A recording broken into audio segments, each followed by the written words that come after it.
എന്താ ചോദിക്കുന്നത്, എന്താ പറയണ്ടേ?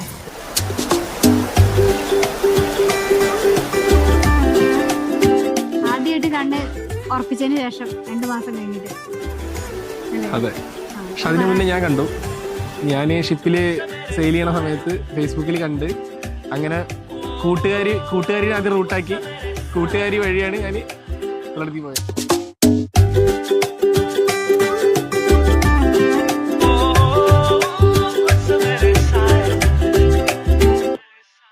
ഞാൻ ഓൾറെഡി മുന്നേ കണ്ടിട്ടുണ്ട്, കോളേജിൽ പഠിക്കുമ്പോഴേ കണ്ടിട്ടുണ്ട്. പക്ഷെ 3 കൊല്ലം ഒരുമിച്ച് പഠിച്ചിട്ട് ഇവളെന്നെ കണ്ടിട്ടില്ല എന്നാണ് പറയണത്. ഞാൻ വിശ്വസിച്ചിട്ടില്ലേ?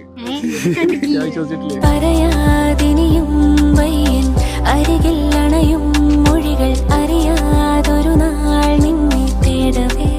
ഞാൻ എന്നിട്ട് ഫോട്ടോ എനിക്ക് പ്രപ്പോസൽ വന്ന സമയത്ത് ഇതേപോലെ അടുത്തുള്ള എല്ലാവർക്കും അയച്ചു കൊടുത്തു, കോളേജിൽ പഠിച്ചവർക്ക് അയച്ചു കൊടുത്തു.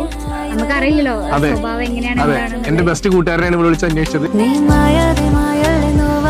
പക്ഷെ അത് എന്റെ ഒപ്പം പഠിച്ച 10ൽ പഠിച്ച ഒരു ഫ്രണ്ടിലാണ് ഞാൻ ചോദിച്ചത്. പക്ഷെ അത് ഏട്ടന്റെ ബെസ്റ്റ് ഫ്രണ്ട് ആയിരുന്നു എന്ന് എനിക്ക് അറിയില്ല. അവൻ എന്നോട് വിളിച്ച് പറഞ്ഞപ്പോ ഞാൻ പറഞ്ഞത് തിരിച്ചവൻ ഇവളോട് പറഞ്ഞത്.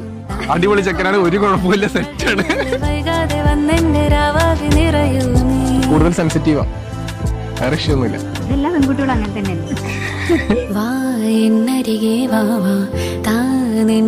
ഞാൻ കാണുമ്പോ എന്താ പറയാ, നല്ല തോന മുടി നല്ല അങ്ങനെയൊക്കെ ആയിട്ടുള്ളൊരു വൈബായിരുന്നു.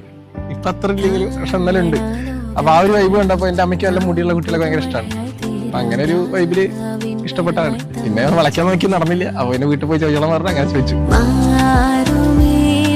വർക്കിനോട് കൂടുതൽ ഡെഡിക്കേഷൻ ആണ്. ഇല്ലെന്നല്ല, വർക്കാണ് മെയിൻ ആയിട്ട്. അത് കഴിഞ്ഞിട്ടേ ഉള്ളൂ ഫാമിലി. ഒരു കണക്കിന് നല്ലതാണ്. എന്നാലും ചില സമയത്ത് നമുക്ക് വേണ്ടപ്പെട്ട സമയത്ത് ടൈം കിട്ടാതെ. പക്ഷെ കാര്യങ്ങൾ അറിയുന്നുണ്ട്, മാനേജ് ചെയ്യും, വിഷയമില്ല. ഒരു തോണിത്തുമ്പിലായി നമ്മൾ കരകാണാൻ കൈകൾ കോർത്തിന്നിൽ തിരയായി തേടി വന്നു. വീട്ടുകാർ ഉറപ്പിച്ച് 2 മാസം കഴിഞ്ഞിട്ട് ഞാൻ എന്റെ ഫ്രണ്ട്സ്, ഈ പറഞ്ഞ ഏട്ടന്റെ കൂട്ടുകാരിയും എന്റെ 3-4-5 ഫ്രണ്ട്സിനെയും കൂട്ടിയിട്ട് ഏട്ടന്റെ കൊച്ചിയിൽ ചെക്കൻ കാണല്ലോ. ആ ഒരു മൊമെന്റ് മാത്രമാണ് സ്പെഷ്യൽ ആയിട്ടുള്ളത്. കാരണം ഒരു പരിചയമില്ലാത്ത ഒരാൾ ആദ്യമായിട്ട് കാണാൻ പോകുമ്പോ എങ്ങനെയായിരിക്കും, എന്തായിരിക്കും എന്നുള്ള ആ ഒരു. എനിക്ക് ഭയങ്കര നാണക്കടായിരുന്നു, കാരണം ഞാൻ ഒറ്റയ്ക്ക് ഒരു പടയും. പക്ഷെ അവരെല്ലാവരും ഏട്ടന്റെ ഫ്രണ്ട്സ് ആണോ, അതിൽ ഞാൻ മാത്രമാണ് ഏട്ടനെ അറിയാതല്ലോ. ഒന്നും നോക്കിയില്ല, അതിലാണ് കൺവിൻസ് ആയി വീണത്. വീട്ടുകാർ ഉറപ്പിച്ചു, പിന്നെ നമുക്ക് എന്തായാലും മൊഴികൾ താത്താമേഘം പോലെ വാനം കണ്ടിടാം, കാണാലോകം കാണാം, നാം പുതുമഴയായി തീരാം, രാവിൻ വരമായി തമ്മിൽ ചേർന്നിടാം. മാറുമേ വഴിയിൽ മാറുന്നീരാപ്പടവിൽ മാറിക്കുളിരായി നീ പോരുമോ, കാതിൽ നിൻ മൊഴികൾ കാലങ്ങൾ കേട്ടുണരാൻ കാർമേഘത്തേരേറി ഞാൻ വന്നിടാം. അങ്ങനെ അറിയണമെന്നല്ല മോനെ.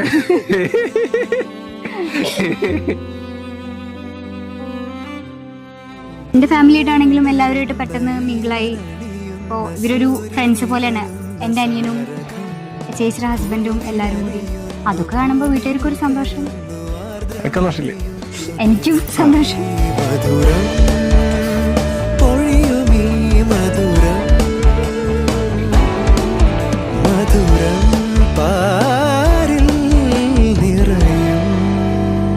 വിഷമം ആർക്കാണെങ്കിലും ഇല്ലാതിരിക്കില്ല. ഫാമിലി വിട്ട് വരുമ്പോ വിഷമം ഉണ്ടാവും. പക്ഷെ എനിക്കറിയാം ഏട്ടൻ ഒരിക്കലും എന്റെ വീട് വിട്ട് നിൽക്കുക, അല്ലെങ്കിൽ ഇന്നിപ്പോ എനിക്ക് വീട്ടിൽ പോകണമെന്ന് പറഞ്ഞാൽ എന്നെ എന്തായാലും തിരിച്ചങ്ങോട്ട് കൊണ്ടുപോകും. ആ ഒരു വിശ്വാസം ഉള്ളതുകൊണ്ട് ആ ഒരു പേടിയില്ല. ഇനിയിപ്പോ കൊണ്ടുപോയി ഞാൻ വണ്ടി എടുത്ത് പോകും.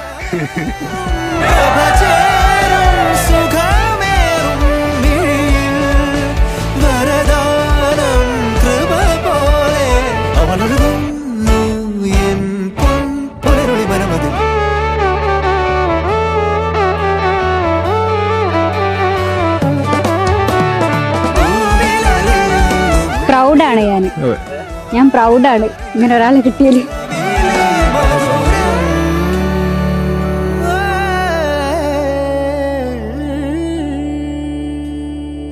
സെറ്റാണ്, പൊളിയാണ്, വേറെ ലെവലാണ്.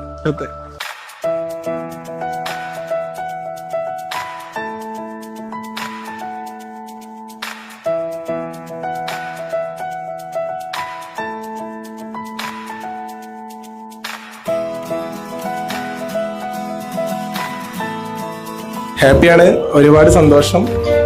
കുറേ നാളുകൾക്ക് ശേഷം നമ്മൾ എക്സ്പെക്ട് ചെയ്തൊരു മൂമെന്റ് ആണ്. എന്തായാലും ജീവിതം മൊത്തം ഈ ഒരു ഹാപ്പിനെസ്സിൽ പോകാൻ പറ്റുമെന്ന് വിശ്വസിക്കുന്നു. ഈശ്വരനോട് പ്രാർത്ഥിക്കുന്നു.